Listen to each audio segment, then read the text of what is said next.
Hey, hey, party people. It's a great day. Julia Winston here. Let me check the tech before I jump into all the wonderfulness that we're about to do. Okay. It looks like we are live. Can you hear me? If you are available, come on in and let me know where you are seeing this from and if you can hear me. Let me go ahead and see if I can check this out. Check it out. Check it out. All right. I think we are good. I would just love to get a little confirmation that the sound is coming through.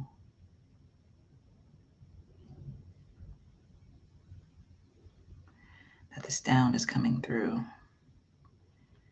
Are we here? Are we live? Are we live? Are we live? Can you hear me? Let me see. Yes, we good. Okay, got it. All right. So I have confirmation that the sound is coming through. And we're going to jump into today. So, hello, everybody. Welcome to your Pioneer broadcast for today, right? Like, hey, Pioneer. The topic of our discussion today is does it speak or groan, discerning what is yours and what isn't? And so, this is for you. This conversation is going to be for you. If you are one of those visionary people who have a billion ideas all the time, but you're stuck with, okay, well, what are the ideas I'm to pursue, and what are the ideas I'm not to pursue? And for the ideas that I'm not to pursue, what am I supposed to do with those? Right now, I can only answer that question to you from the perspective if you're a pioneer, because here's what I know about pioneers. Pioneers are people who go before and prepare a way that others will follow. You go before and you prepare a way that others will follow. So there are things that you are going to encounter in as you go before that may or may not be for you.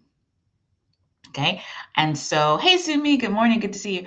And so, when you know that, it is important for you to know that. So, you can get vision, you can get ideas, you can even get passion for something that's not yours.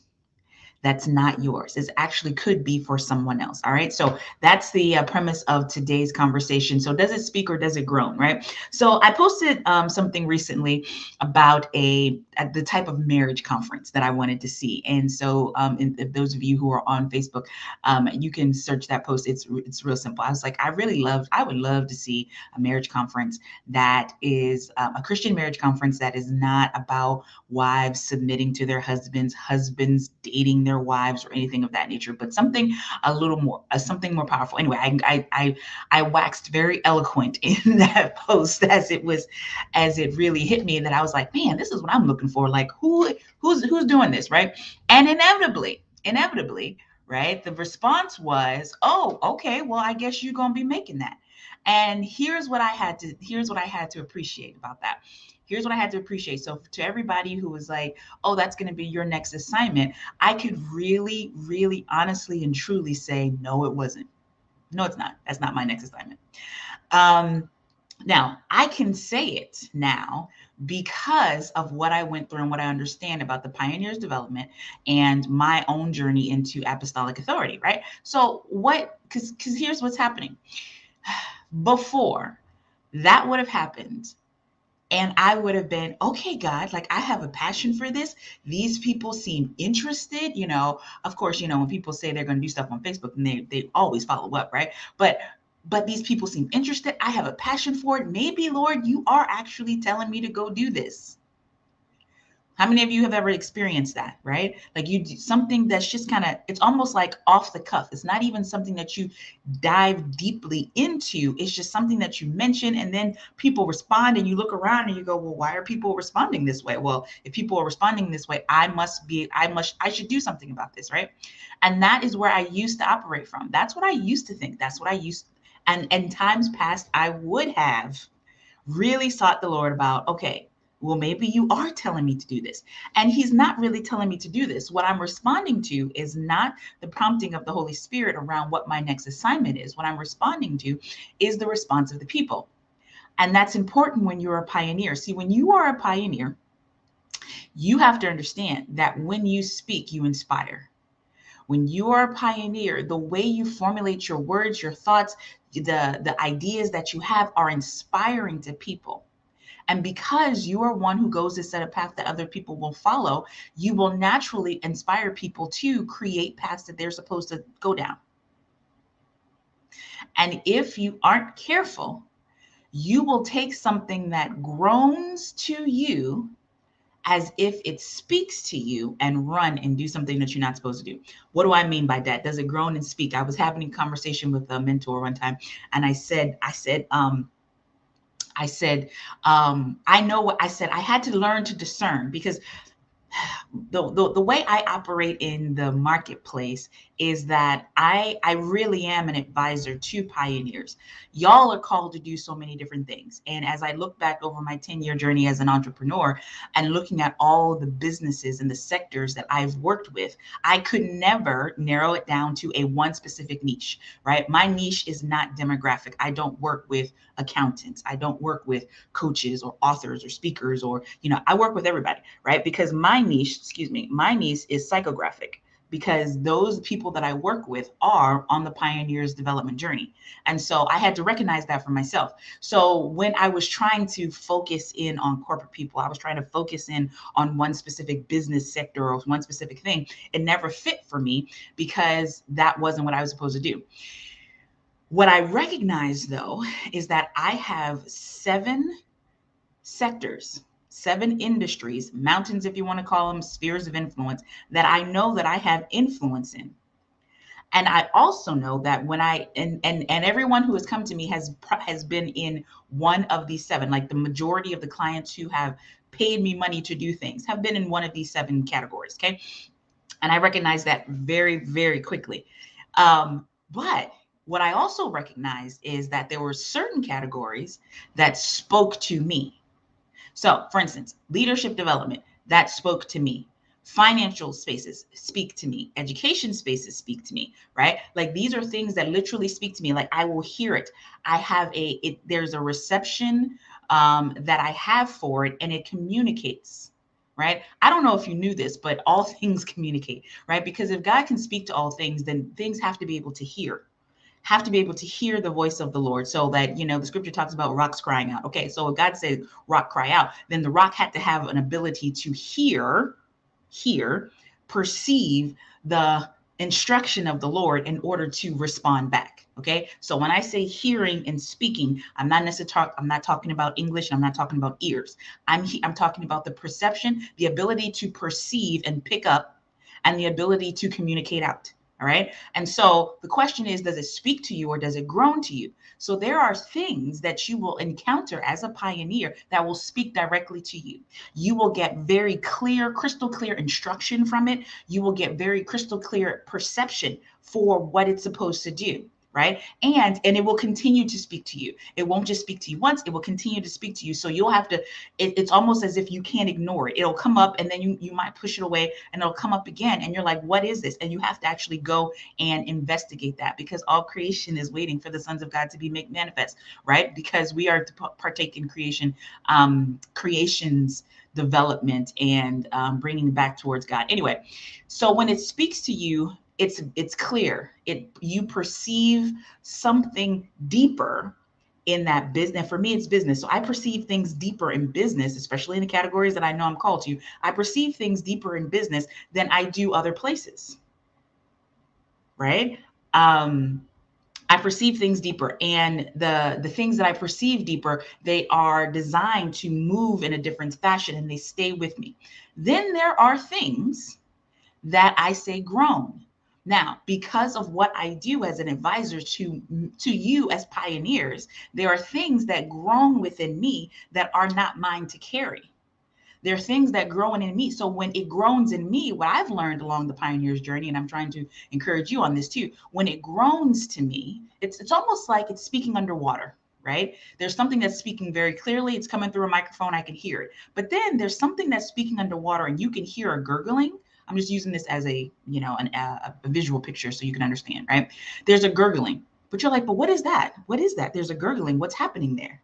What is that? Right? And so that draws your attention to something that is not speaking very clearly, but it's groaning to you. If you are a pioneer, if you are one who will grow to make a path that others will follow, if you're one who is called to be apostolic in your function, I'm not talking about titles and all of that stuff. Like, but if you are called to be apostolic in your function, and there are people that you are called to mentor, you're called to pour into, because the third stage of pioneer development is the pour, right? There are places that you're called to pour into. Then you will hear the thing that others. Oh, how do I say it? I say it this way.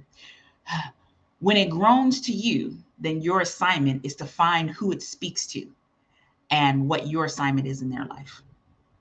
When it speaks to you, you're directly connected. When it groans, when it's something that's always there, for instance, a mental health and the mental health services, like, psychology, psychiatry, counseling, things of that nature, those things groan to me because there's something about having good mental health that is important. And when it started groaning to me years ago, I remember going, oh, wow, well, maybe I should become a counselor. Maybe I should become a counselor. Maybe I should, but the idea of like becoming a counselor, I had no passion around it. I didn't hear anything very clear around that. When it came to those things, I didn't hear anything very clearly, but there was just something that was there. And so as I began my entrepreneurial journey, I've worked with psychologists, psychiatrists, therapists, counselors, and whatnot, because that industry speaks to them. It only groans to me. And so when we connected, I was like, oh, it's speaking to you. I heard this thing around mental health. Who are the mental health professionals? Who are the mental health advocates? The thing is groaning to me. So I kept my eye out looking for the mental health professionals and advocates that it was speaking to. And it was speaking to in a way that was allowing them to build something that someone else was going to follow later. And I said, ding, ding, ding, ding, ding. That's it. You're what I'm talking to. You're somebody that I'm assigned to. And so then I could discern that being in the mental health space was not my assignment. My assignment was to support the pioneer who was going to do something different in the mental health space and needed a space to expound on what they were saying, expound on what they were thinking, to really go beyond what their licensing or maybe what their training has taught them, to really dive into what God is really saying to them about that. Does that make sense? Right? So that's what I mean. So this is how you can discern what's yours and what isn't. So what speaks to me, family is important to me, and healthy marriage is important to me. And so when I made that post about, I would love to attend this type of marriage conference, like for real, I really would love to attend it. And I was celebrating because every time somebody commented, when you going to put it on, I'm like, that's not me. Because if you notice what happened, if you're reading, like if you're on Facebook and you saw the thread, if you notice what happened in the thread, right? People started saying, yes, yes, please. I am so looking forward to that. And then there was at least 5 people who that thing spoke to. It only groaned to me because I just want to attend. I want to attend the conference. Like, please put it on because I want to attend, because it's something that I want. It groaned to me, but it's speaking to y'all. And there were 5 people in that thread, at least 5, that it was literally speaking to. And they're like, we're putting on this. We did this last weekend. We did this over here. Hey, did you know such and such has this ministry here? And then I'm like, y'all, follow those of you who are like, I would want this, follow along in these threads. Follow the people in the thread that's like, hey, I'm putting up this. Me and my husband, we're doing this. We're called to. Me and my sister, we're called to these things. I'm called to do that, right? What happened was, because I understand my assignment, when I talk to the things that groan, it calls forth the people that speaks. When I talk to the things that only groan to me, it calls forth the people who it's speaking to. So it calls forth this people in one or two ways. Number one, it calls them forth as confirmation. You already know that you're supposed to be doing it. You're doing it. And this is just another confirmation. And then it calls forth the people who is not confirmed in them, but they're just, it's catalytic, because it's an idea that you haven't really been thinking about, that you've been pushing to pushing aside, that now it's really sparking that fire. So it's either confirming or igniting something that you're called to do. See, pioneer, you are so multifaceted and you have so many visions for so many things.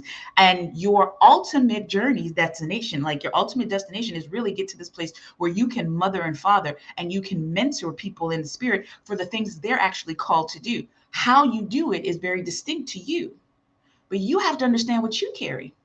So in order to not get caught up in the 5,000 ideas that you have, and now you have to go, now I have to go start a mental health clinic. Like there's certain businesses that I would love to be a part of, but I just know that's not it. Like there's something with hit, in cosmetology. And anyway, I'm not going to get into that, right?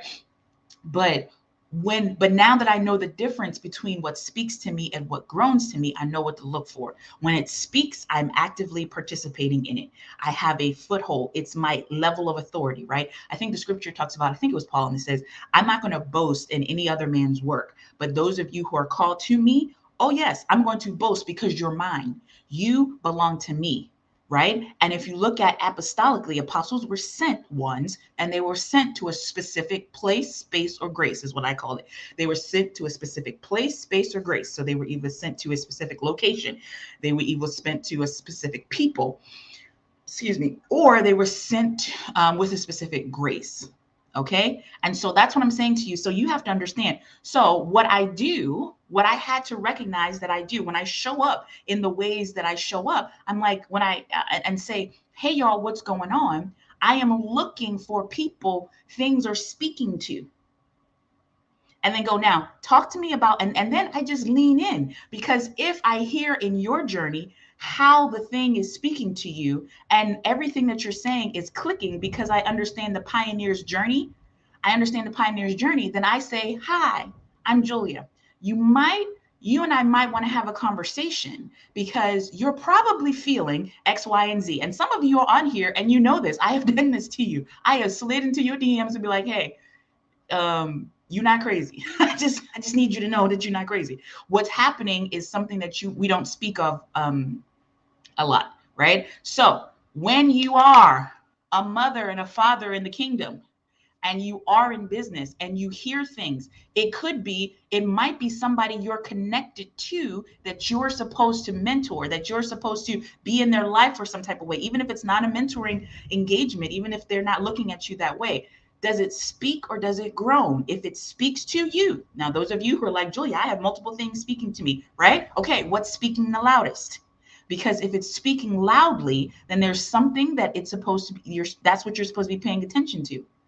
The thing that's speaking the loudest is the thing that you're supposed to be paying attention to. But Julia, I have put so much time and effort into this. Like I told you guys, I came on here, I think I was in my car and I came on here and I was telling you about, I was working on, I was working on a system, a sales system. I was working with a coach at the time, early in my career. I was working on a sales system to get consistent clients coming into the thing, right? And so when you're working on the system, then there are different parts of the system. So you got to work on each part of the system. And so I was diligently working on each part of the system.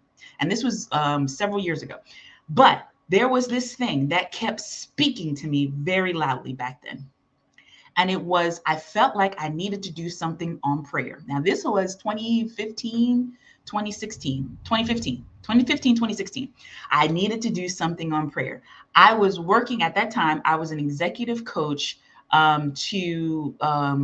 was I calling myself middle managers? I think I was working with people who wanted to get promoted on the job. So I was working with W-2 employees who wanted to get, promoted into more senior level positions, right? I think that's what I was doing at that time. And so I was working on a consistent sales system for me to put myself out there. It's like, this is what I'm doing. This is what I do. This is what I offer, blah, blah, blah, blah, blah, blah.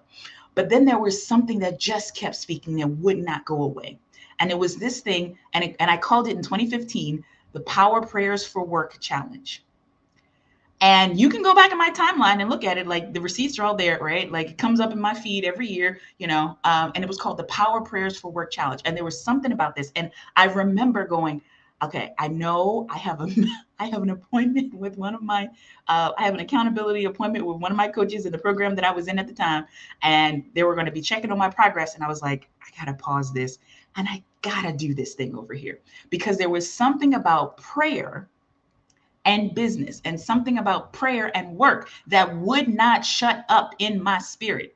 So in 2015, 2016, I can't remember which year it was, I did my first ever Power Prayers for Work challenge, how to pray like fire for your career in 5 days. Like, and that was it. And it was like, and it was the first time I ran Facebook ads that were successful. I had 900 people join the challenge. It was a free challenge. I had 900 people join the challenge because something about prayer and something. Now, I was still like, Lord, are you still telling me to work and do this executive coaching thing? It's like, absolutely. But there was what I called an insert, right? A parenthetical insert, because it was speaking the loudest. It was the speaking the loudest. And so I had to do that. Fast forward, like some of y'all know me now as the prayer lady because of the courses, the work that I've done, and, understanding kingdom prayer and what it means to pray for your kingdom business, and how prayer is different, how kingdom prayer is different than traditional prayer that we've taught on, right?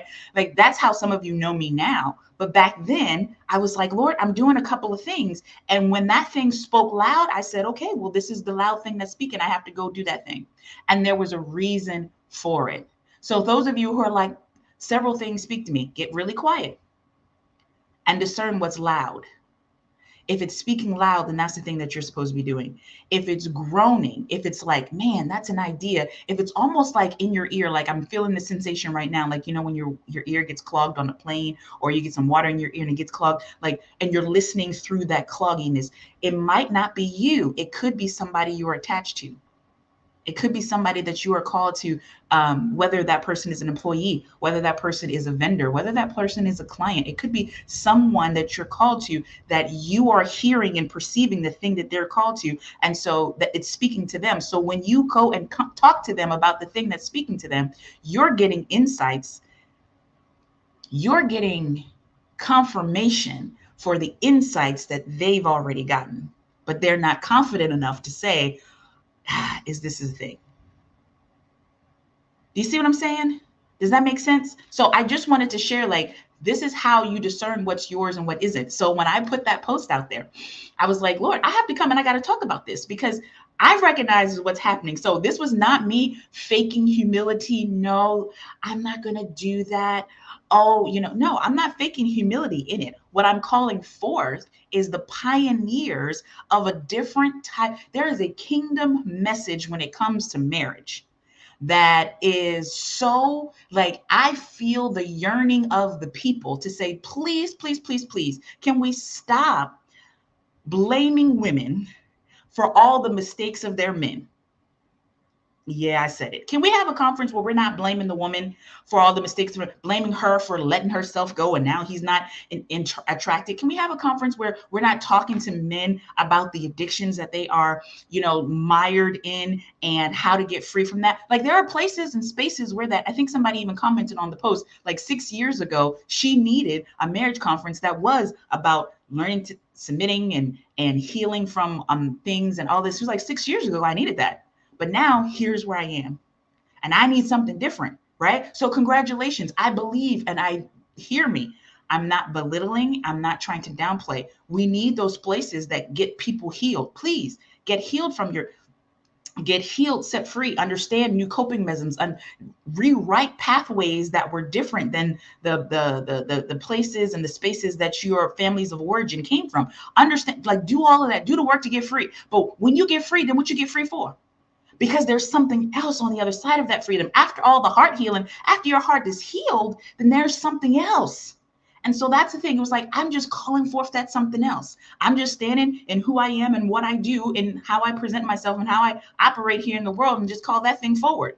Because there's some of you, that's your thing.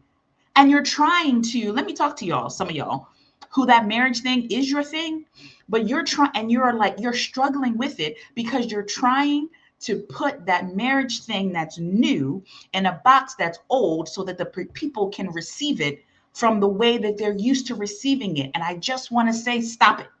Like, pioneer, you cannot keep putting, you cannot keep putting the new thing in the old wineskin. Like, we've heard that technology before, right? But it's like, oh, here's what I'm going to do, because you're still trying to make it palpable for the people. And when you trying to make it palpable for their palate, it is actually diminishing the power of what it is that you're trying to do.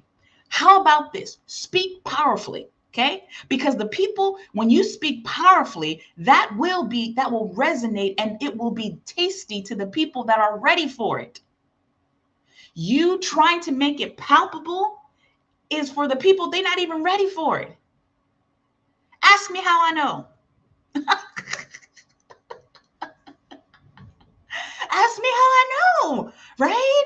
Like, I totally get it. I totally get it. And I appreciate and I value marketing messages. And when you understand very clearly what it is that you're called to do, then you can dive deep into the marketing message. You can take that message and put 17 different hats on it so that any way that people can come in, you can understand that. But when you are core, when you're understanding to the core, like, this is the message, oh, I can put this hat on it. That's why Paul said, I can be all things to all men. Not because he was two-faced, but because he understood. Like, if you go into a place and they're quiet and demure, okay, I can be quiet and demure that I might win some here. If you go into a place and they're loud and expressive, I can be loud and expressive that I might win some here. Because what I'm doing is I am no longer insecure of my message.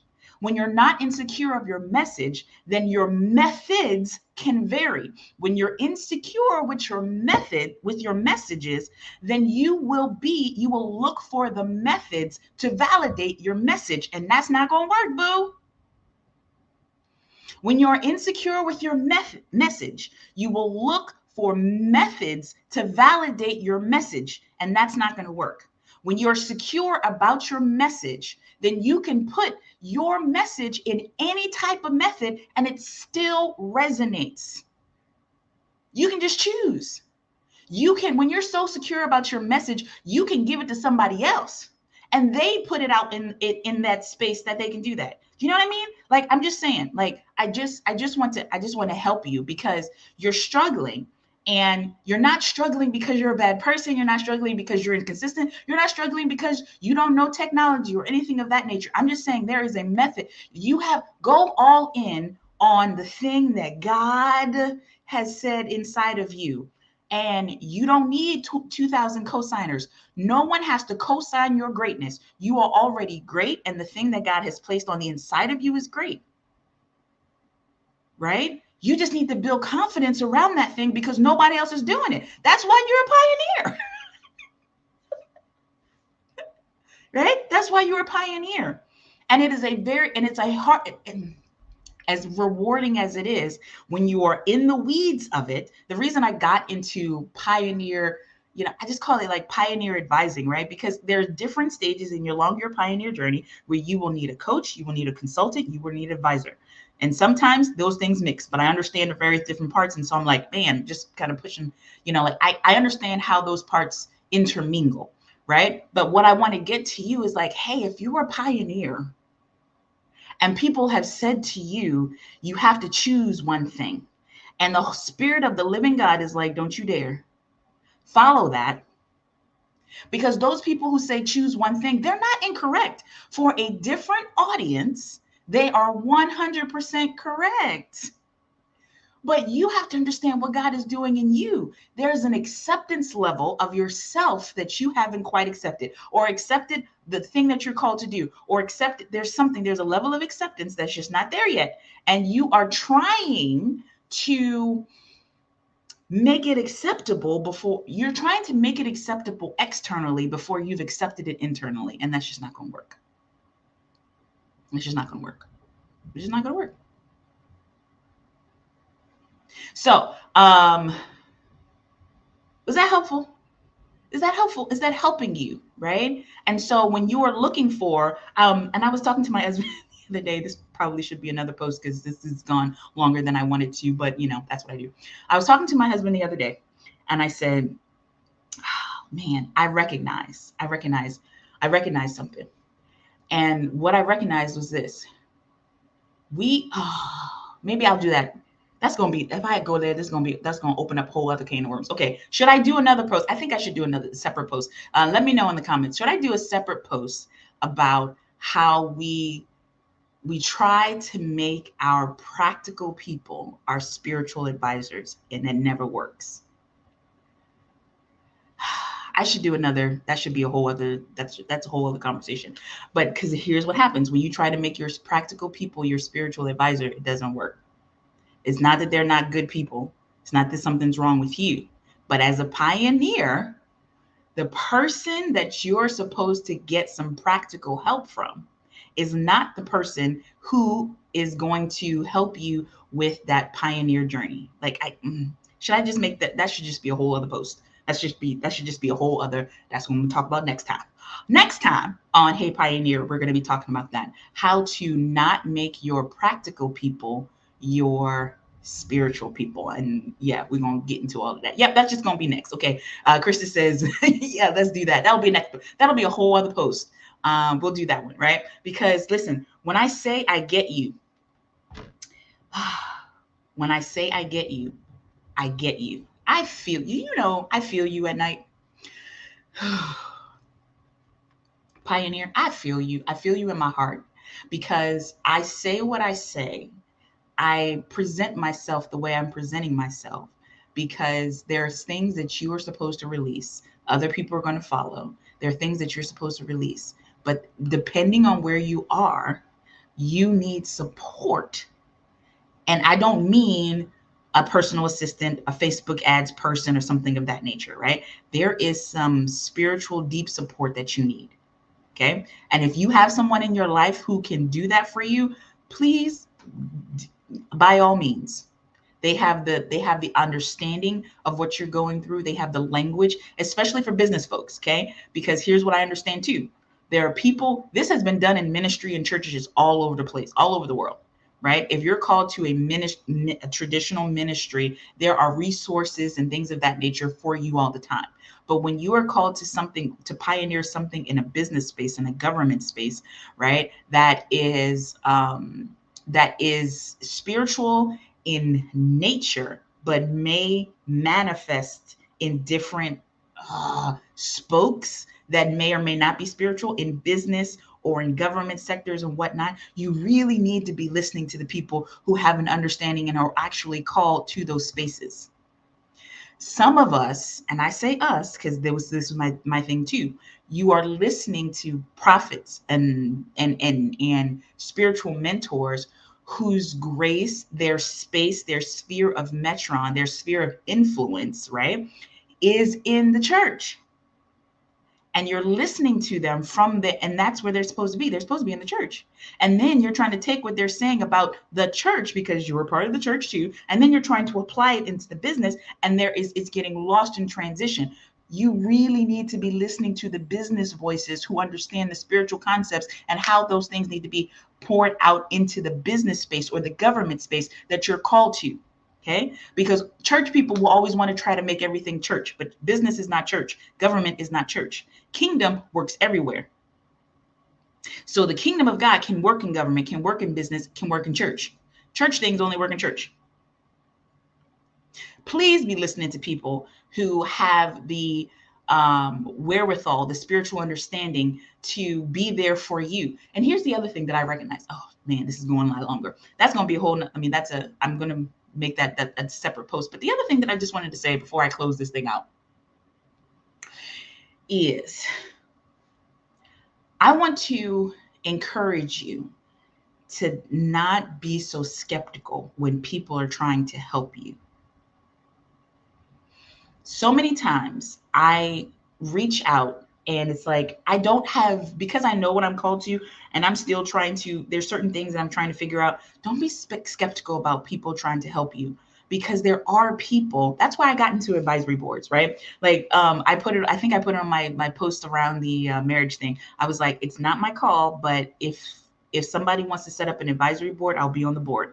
I'll be on the advisory board for it, because my position is to speak into things that I'm called to do. Like there's certain areas, instruments, things that God's doing in the earth. I'm like, oh, okay, I have something to speak into that to the people who are going to build it out and to be that so that's where the advisory board is coming in for me. But don't be suspicious when someone is coming to try to help you, because we have learned as a society, especially in the business people, we have learned as a society to respond to pain so much that when something seems altruistic, or when something seems just, hey, I just wanted to get to know you, we're so transactional, it becomes, we get suspicious. Like, ask the people, just ask, because there's some of us, like, we gotta take an Elon Musk to some of these things. And what I mean by that, Elon Musk had the patents for electric cars, but he said, if this industry is to grow, I gotta release these patents so that everybody can have access to them, so that the industry can actually set themselves up. So now, in order to have a electric car industry where people are not just making cars, but they're making chargers, and they're mapping the grids differently. So you see the little stands in the parking lot at the grocery store, right? In order for this to make a real industry, I have to let go of the patents that I hold because I created this thing in this way. I have to let that go so it can be open source, right? There is an open source that's happening of knowledge exchange, where people who are like, I just see it. Like, it hurts. I understand it. Mhm. I understand, and it hurts my heart at the same time, where I'm like, hey, I actually see this. And then people say, oh, okay, well, I will distance myself from you because I don't know how to pay you yet, or I don't know how to, I don't want to waste your time, or, all those things. And yeah, there are people that, literally I have to set boundaries. It's like, hey, you just can't keep, coming here, you know, for nothing. The Lord's like, nope, this one's on your radar. Stay there. There are people who really are there for you. And the skepticism of the world has really turned us a blind eye to those people who are there for you, in a way that they want to pour into you. So I'm just saying, I'm gonna end with that. Let the people help. Okay, don't be so skeptical of the people who are offering their assistance. And if you come to me, okay, just know I'm gonna say, okay, now you tell me how you want me to help, because that's a whole other thing too. All right, I think I'm done with this. So yeah, so the next time I come on here, I'll talk about I'll find some title for it, but making sure that you're not demanding more from your practical people than they're designed to be, because you are confused about your spiritual establishment, or something around that nature. Okay, was this good?